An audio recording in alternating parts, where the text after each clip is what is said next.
Good morning student, I am Bhuvaneshwari Sahu, assistant professor in Bharti College Durg.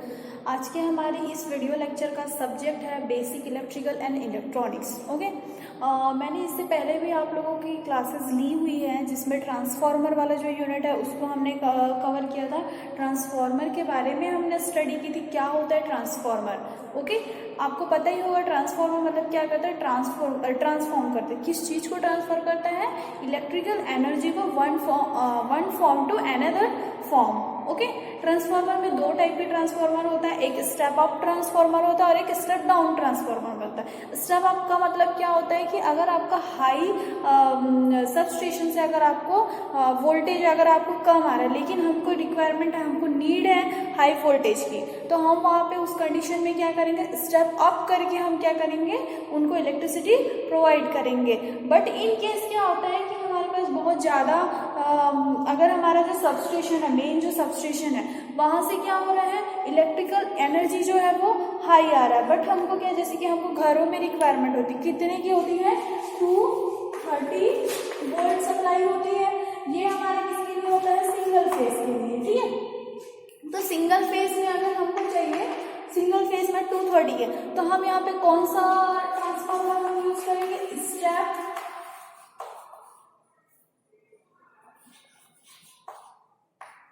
Down transformer. ठीक है, हम ये ट्रांसफार्मर यूज करेंगे।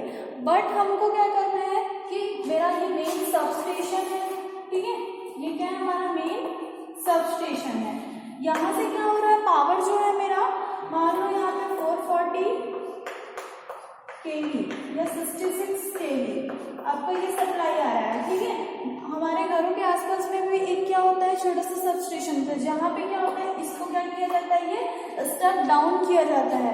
तो ये जो है वो स्टेप डाउन होकर इस ट्रांसफार्मर से हमारे घरों तक की घरों तक जो सप्लाई आएगा वो कितने में होगा, 220 या 230। ठीक है, ये सिंगल फेज के लिए। अगर इनकेस हमको 3 फेज में चाहिए तो 3 फेज के लिए तो हम लोग 440 सप्लाई वोल्टेज यूज करते हैं। ठीक है, तो इस तरीके से ट्रांसफार्मर के मैंने फीचर्स बताए थे, क्या क्या उसके पार्ट्स होते हैं, कंस्ट्रक्शंस को मैंने डिस्क्राइब किया था। ठीक, ऐसे करके हमने क्या किया था, ये सारी चीजों के बारे में स्टडी किया था।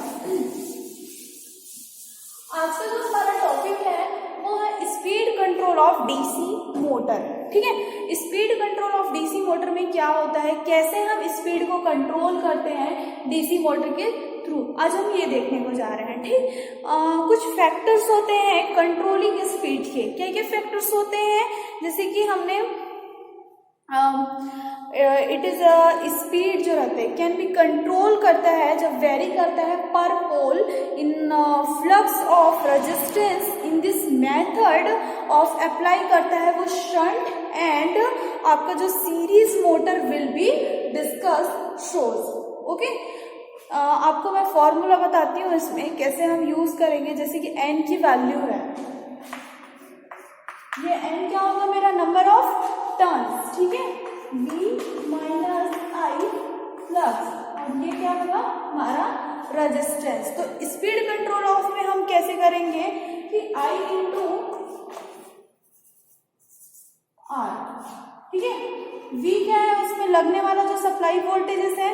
ठीक है, I क्या है, फ्लो ऑफ करंट, R जो है रेजिस्टेंस, और फ्लक्स जो है वो इंड्यूस हो रहा है वहां पे। ठीक है, तो ये हम क्या लिखेंगे, इसको R लिखेंगे।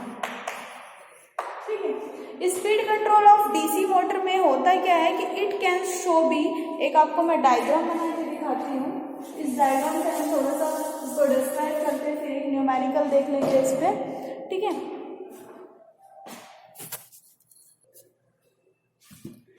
ठीक है, speed control of DC motor के लिए मैं आपको एक डायग्राम बताती हूँ।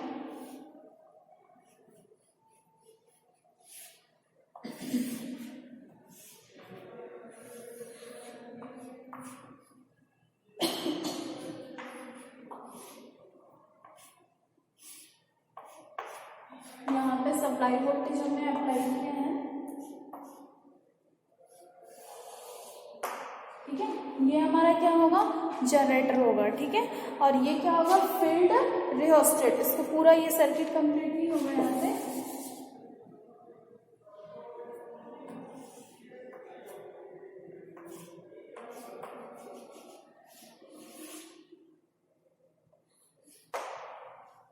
ये क्या होगा, फील्ड रियोस्टेट।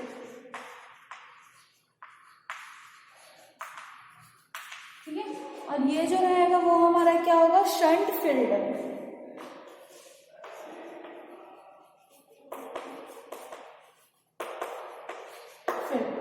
ठीक, तो इस टाइप से क्या होगा, यहां से करंट फ्लो हो रहा है ISH, और ये क्या है हमारा जनरेटर। ठीक है, यहाँ पे मैंने अप्लाई किया वोल्टेज। अब इस डायग्राम में हम क्या शो करेंगे कि वो डिस्क्राइब करेगा, किस चीज को डिस्क्राइब करेगा, स्पीड कैन बी इंक्रीज होगा। ठीक है, स्पीड जैसे ही इसमें क्या होता है, इंक्रीज होगा, is the name of flux of field control method. The DC motor जैसे ही चेंज होता है, ठीक, बाय चेंजिंग ऑफ ये जो मेरा डीसी मोटर है वो चेंजिंग और इसके जो हमारे यहाँ पे मैंने शंट फील्ड किया है, किसके थ्रू, जो यहाँ पे करंट फ्लो हो रहा है ISH with the help of a shunt field resistor.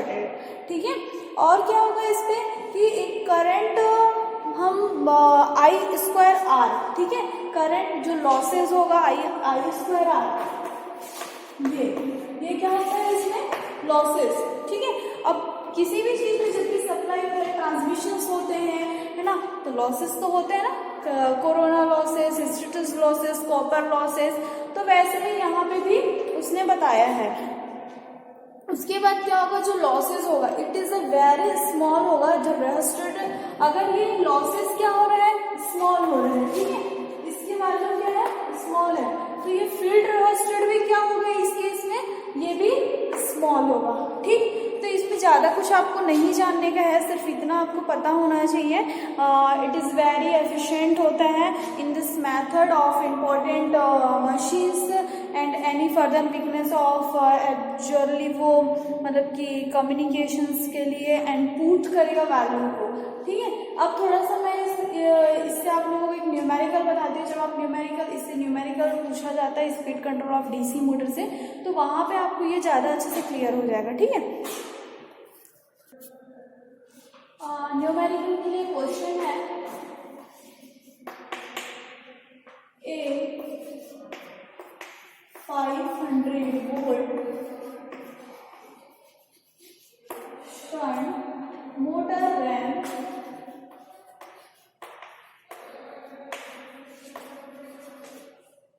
run at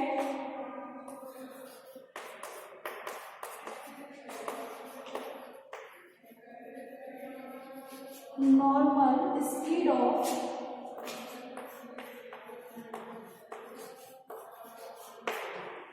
speed of 250 RPM.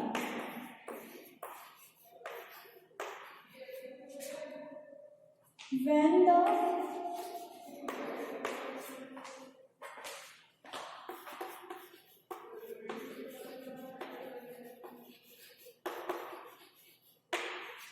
armature current is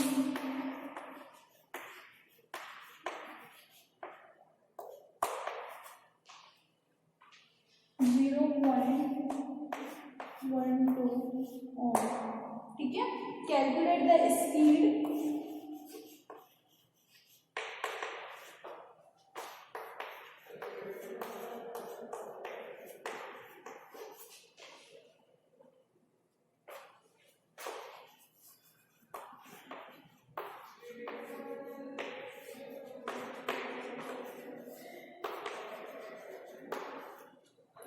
when a resistance is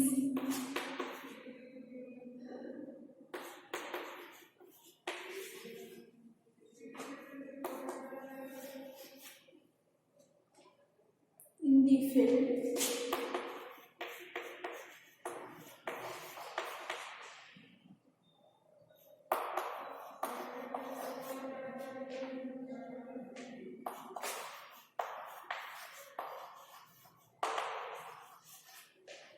Reducing the shunt field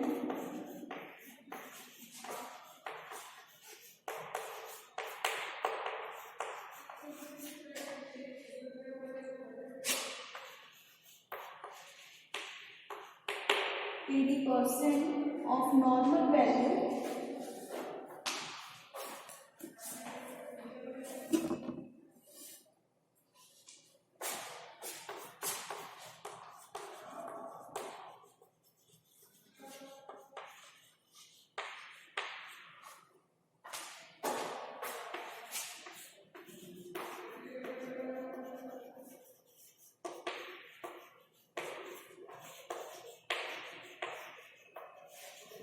armature current, ठीक है। आर्मेचर करंट की value कितनी दी है, is 10 ampere, ठीक है। Question मैंने आपके सामने पुट कर दिया है। क्वेश्चन में क्या बोल रहा है, अ 500 शंट मोटर रन करता है at it normal speed of 250 RPM, ठीक है। वोल्ट यहाँ पे दे दिया है, कितने वोल्ट पे, 500 वोल्ट पे दिया है, ठीक है। नॉर्मल स्पीड कितने पे है, 250 आरपीएम पे। कब, जब मेरा आर्मेचर करंट इस रेजिस्टेंस की भी वैल्यू आपको दी हुई है, ठीक है। तो कैलकुलेट क्या करना है, the speed when a resistance is series in the field reducing in shunt field of 80% normal value and armature current is a 10 ampere, ठीक है। तो गिवन डेटा में हम सबसे पहले क्या लिखेंगे, हमको क्या क्या वैल्यू दी हुई है, ठीक। तो क्या क्या वैल्यू दी हुई है हम देख लेते हैं, ठीक है। सबसे पहले हम गिवन डेटा लिखेंगे। गिवन डेटा में हमको क्या क्या वैल्यू दी हुई है, क्या दिया है, वोल्टेज दिया है आपको 500 volt, okay. Then normal speed of 250 RPM the current, यहाँ पे रेजिस्टेंस की वैल्यू भी दी हुई है आपको, कितनी दी हुई है, 0.12 ओम, ठीक है। और क्या दिया है, आर्मेचर करंट कितना दिया है आपको, 100 एम्पियर। एक सेकंड, क्वेश्चन में क्या है, 200 आर्मेचर करंट इज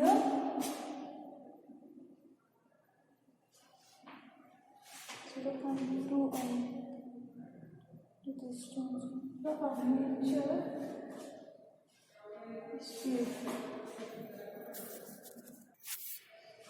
ठीक है, आपको यहाँ पे वैल्यू दी है किसकी किसकी, व्हेन आर्मेचर करंट इज 200, ठीक है। तो IA1 की वैल्यू आपको दी है 200 एम्पियर, ठीक है। उसके बाद क्या वैल्यू दी है आपको, in the speed control of reducing in a field of 80% normal value and the current, हमको फाइंड क्या करना है, क्या यहाँ पे देखिए दिया है, उसने कैलकुलेट करना है स्पीड कंट्रोल, ठीक है। मतलब हमको आरपीएम में क्या करना, फाइंड करना है speed when the resistance in the field, ठीक। तो यहाँ पे क्या की वैल्यू है, I80 की वैल्यू कितनी एम्पियर दी हुई है, करंट, आर्मेचर करंट आपको फिर से कितना दिया है, 100 एम्पियर, ठीक है। ये अब हमको क्या निकलना है, EB1 और EB2 फाइंड करना है। फॉर्मूला क्या होता है, ये फॉर्मूला आप लोगों ने पहले भी पढ़ा होगा, EB1 इज इक्वल टू क्या होता है, V minus I into R, जो अभी मैंने थोड़ी देर पहले आप लोगों को बताया है। तो करंट, और आपको ये भी पता हुआ, वैल्यू भी पता है, IA1 और RA, ठीक है। अब देखो यहाँ पे रेजिस्टेंस तो दोनों के लिए एज इट इज हमको मान लो EB2 निकालना है, ठीक।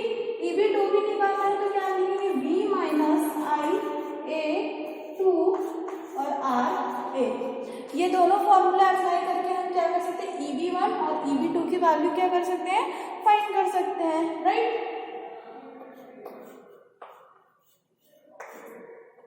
वोल्टेज आपको दिया हुआ है 500 माइनस IA1 की वैल्यू कितनी है, 200 इंटू, ब्रैकेट में भी ले सकते हो, कोई दिक्कत नहीं है।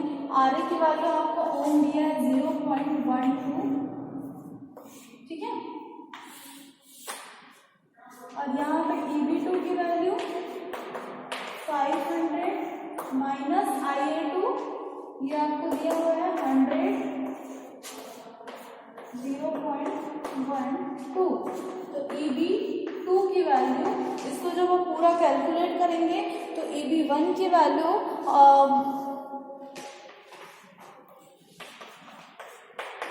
इसके साथ ये मल्टीप्लाई हो जाएगा और फिर इसको माइनस करेंगे हम तो क्या आएगा 476 वोल्ट। एज इट इज हम इसको भी सॉल्व करेंगे तो हमारी वैल्यू कितनी आएगी, EB2 की जब सारा वैल्यू पुट करके हम फाइंड करेंगे तो 488 वोल्ट।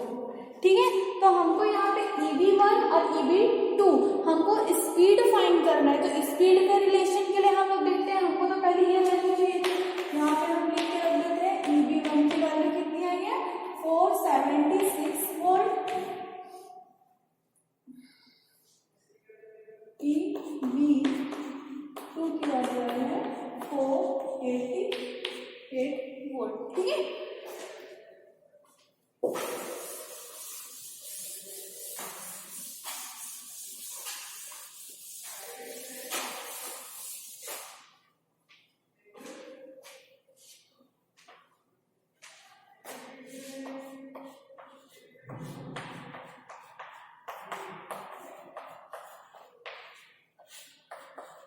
ऐसा आप लोगों ने पढ़ा है क्या रिलेशन इससे पहले, EB2 EB1 and plus 5 1 and 5 2। ठीक है, शंट फील्ड में कितना परसेंट हो रहा है आपको 80% वहां पे दिखाया है उसने 5 1 and 5 2 की वैल्यू। अभी हमको फाइंड क्या करना है, इस 80% को हम क्या कर सकते हैं 0% से हटाएंगे तो फ्लक्स की वैल्यू 0.8 ऐसे निकलेगा और हमारे पास ये वैल्यू भी दी हुई है, ये भी दी हुई है और कहीं पे हमको RPM भी दिए है इसमें ये। ठीक है, तो N1 की वैल्यू हमको मिल गई है, हमको क्या फाइंड करना है N2 की वैल्यू फाइंड करना है। 250 RPM हमको दी हुई है। ओके, ठीक है, 250 है तो हम यहाँ वैल्यू पुट करते हैं N2, N1 की वैल्यू 250 इक्वल टू EB2 की वैल्यू कितनी आई है 488 476 इंटू 51 और 52 है। ठीक है, इसने यहाँ पे क्या बोला है कि रिड्यूस कर रहा है शंट फील्ड, है ना, तो 51 1/0.8। अब N2 की वैल्यू हमको फाइंड करनी है। ठीक है, तो ये वैल्यू क्या हो जाएगी, इधर ट्रांसफर हो जाएगी 488 476 1/0.8 इंटू ये आपका 250। तो इसको हम जब पूरा कैलकुलेट करेंगे तो N2 की वैल्यू क्या हो जाएगी, यहाँ पे फाइंड करना वैल्यू आ जाएगी। ठीक है, हमको यही फाइंड करना था, RPM ऑफ स्पीड फाइंड करनी थी। तो स्पीड कंट्रोल ऑफ मेथड से अगर ये न्यूमेरिकल पूछा जाता है तो आपको इस टाइप का न्यूमेरिकल दिया जाएगा, आप ये सारे मेथड अप्लाई करके सॉल्व करेंगे। ठीक है, तो आज की क्लास हम यहीं पे ओवर करते हैं, नेक्स्ट क्लास हम नेक्स्ट वीडियो लेक्चर के थ्रू देखते हैं। Thank you class, have a nice day.